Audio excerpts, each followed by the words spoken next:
जी, तो मेरी बेटी और मेरे दामाद जी को माता-पिता बनने के उपलक्ष्य में लख-लख बधाइयाँ भाई साहब। तो फाइनली उनके घर में वो खुशी आ ही गई, जिसका बहुत ही बेसब्री से उनके साथ-साथ उनके बहुत सारे फैन्स को भी इंतज़ार था।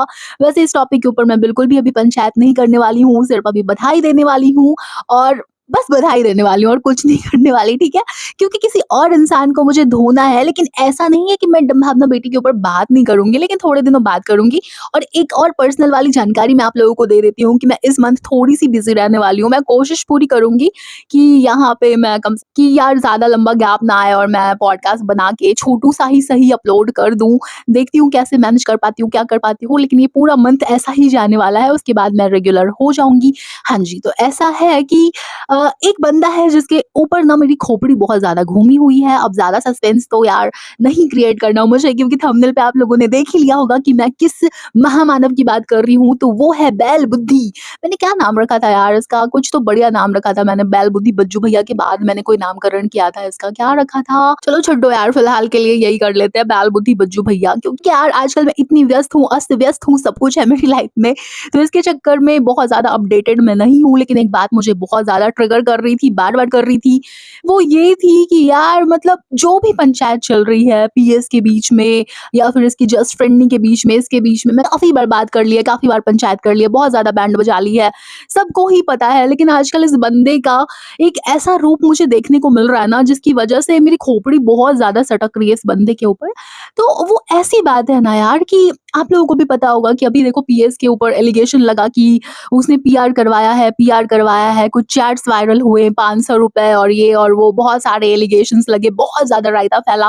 मैंने पूरे डिटेल में तो फॉलो नहीं किया है, लेकिन जितना भी किया है मुझे यही कंक्लूज़न समझ में आया कि पीएस ने बहुत ही अच्छा कदम उठाया। उन्होंने जाकर साइबर सेल में कंप्लेन कर दी है। तो वो एक अलग टॉपिक है भाई, उसको हम कभी डिस्कस करेंगे। लेकिन फिलहाल बजुआ इधर आना, यार ये बंदा कितना बड़ा है भाई साहब, आप सोचो ज़रा।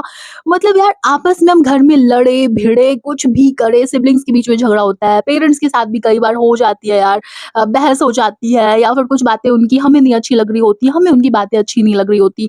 लेकिन फिर भी हम एक होते हैं, हम साथ होते हैं। बाहर वाले की औकात की मतलब हमारे पचड़े में वो कुछ आकर बोल दे, और वो भी हमारी माँओं को, बहनों को, हमारे सिब्लिंग्स को।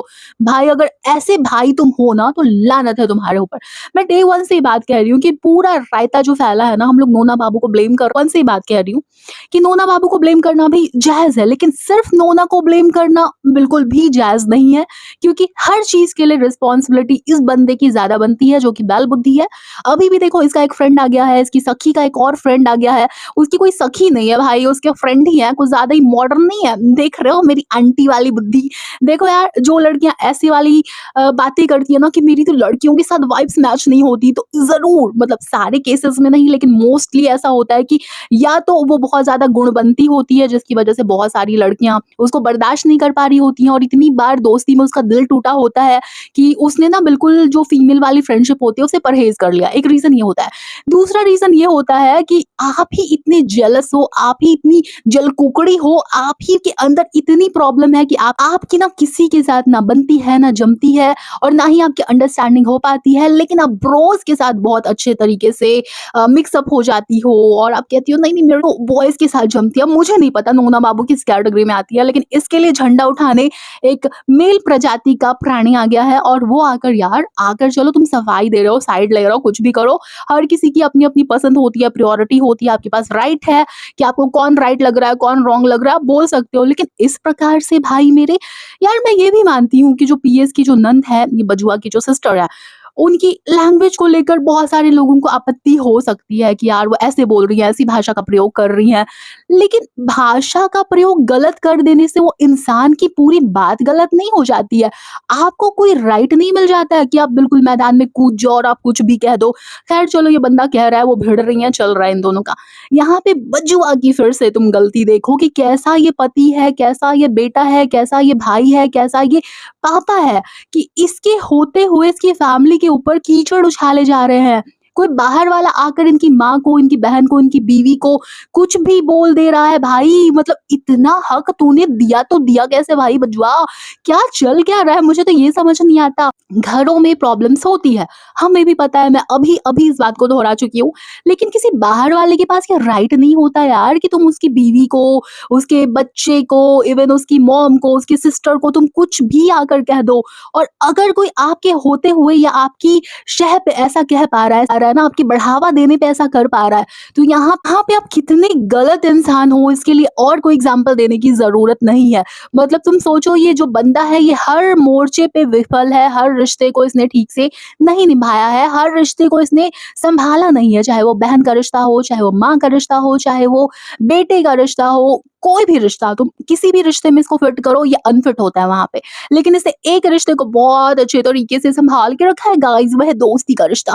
प्राण जाए पर दोस्ती ना जाए, कोई मेरी दोस्ती को कुछ कह के तो दिखाए, बिल्कुल ऐसी की तैसी कर दूँगा, ये वाला एटीट्यूड होता है। भाई नोना बाबू को कुछ बोलेगी इसकी बीवी, लेकिन तो इससे ना सुना जाएगा, ना, ना, ना, ना, ये सीधे आएगा, स्टोरी लगाएगा, उसको धो के चला जाएगा। लेकिन वहीं उसकी फैमिली के बारे में, उसकी सिस्टर के बारे में, उसकी वाइफ के बारे में कोई भी XYZ आकर कुछ भी बोल रहा है, वो इसको चलता है। अब यहीं से देखो ना भाई कि कैसा बंदा है ये।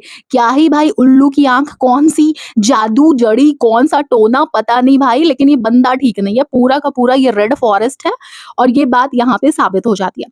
वहाँ पे कंपेयर कर लेते हैं हम नोना बाबू से इसको थोड़ा-सा, और मैं एक बात यहाँ पे फिर से रिपीट कर दूँगी कि इसके गलत होने से नोना बाबू सही नहीं हो जाती है, उसकी भी गलती है, लेकिन बजुआ की गलती ज़्यादा है। अब यहाँ पे एक बात के लिए तुम कंपेयर करके देख लो नोना बाबू के साथ इसको। नोना बाबू एक पॉडकास्ट में गई थी जहाँ पे वो ऑब्वियसली मुँह से मल त्याग करके आई थी। वो इसकी हँसी तो मुझसे बर्दाश्त नहीं होती है। तो ये बंदी कह रही थी, मेरी फैमिली कहाँ इन्वॉल्व है? हाँ, मेरी फैमिली पे तो बात नहीं आई। ऑब्वियस सी बात है, तेरी फैमिली पे तो बात नहीं आ रही है ना, तभी तो तुझे कोई फ़र्क नहीं पड़ रहा। एक बंदे की पूरी फैमिली खराब हो रही है, यहाँ पे तू अगर सिनेरियो से हट जाएगी, तो सारी चीज़ें खुद ही ठीक हो जाएगी, प्रॉब्लम सॉल्व हो जाएगी। लेकिन यहाँ पे जब लोग कहते हैं कि प्रॉब्लम की जड़ तू है, तो तू है, और तुझसे भी बड़ा जो जड़ बुद्धि है ना, वो भी जड़ है, जिसके बारे में मैं अभी-अभी तारीफ़ों के पुल बाँध चुकी हूँ। यार चल क्या रहा है भाई? आपके पास अगर आपके हितैषी नहीं होंगे, आपको सच्चे दिल से प्यार करने वाले लोग नहीं होंगे, फिर आप कितने भी सक्सेसफुल बन जाओ, कोई भी बिज़नेस चला लो, कितनी भी सखियाँ घुमा लो, आप एक टाइम के बाद आकर ना अंदर से खोखलापन महसूस करोगे, और ये सच है। अभी इसको ये बात समझ में नहीं आ रही है, आँखों पे दोस्ती की ऑब्वियसली पट्टी बंधी हुई है, लेकिन एक समय आएगा जब ये बंदा इतना पछताएगा, लेकिन उस समय हर कोई यही बात दोहराएगा कि अब पछताते हो तो क्या, जब चिड़िया चुग गई खेत, वो भी बैल समेत, रे बजुआ वो भी बैल समेत। यार मैं इतनी ज़्यादा फ्रस्ट्रेटेड हो रही थी ना इसकी बातें सुन के, जो कि मतलब इसकी बातें नहीं यार, ज़ुबान थोड़ी-सी फिसल गई, लड़खड़ा गई, क्रोधियाई हुई हूँ ना मैं। तो इसकी फ्रेंड की बातें सुन के यार हिम्मत देखो कैसे इसके अंदर आ गई कि ये आकर कुछ भी बोल रहा है, कुछ भी बोल रहा है, और इसको जो भी बढ़ावा देने का काम कर रहा है, वो वही इंसान है, उसी घर का बेटा है, उसी बहन का भाई है। चलो यार, तो इस पूरे स्यापे के बारे में आपका जो भी ओपिनियन हो ना, मुझे कमेंट करके ज़रूर बताना, और आपकी बहन कांदा को ज़रूरत है आपके हेल्प की, जिसको करने के लिए आपको बस लाइक करना है इस वीडियो को, और इसके कमेंट सेक्शन में अगर हाय लिख देना या हार्ट ड्रॉप कर देना तो भी मुझे चलेगा, क्योंकि मेरा चैनल डिमोनेटाइज़ हो गया है, और ये भिंडी रोना मैं हर बार सुनाती हूँ गाइज़, आगे भी सुनाती रहूँगी गाइज़। चलो जी, तो अब जाती हूँ मैं, और तुमसे मिलने किसी और वीडियो के साथ या पॉडकास्ट के साथ फिर से वापस आती हूँ मैं। Bye bye.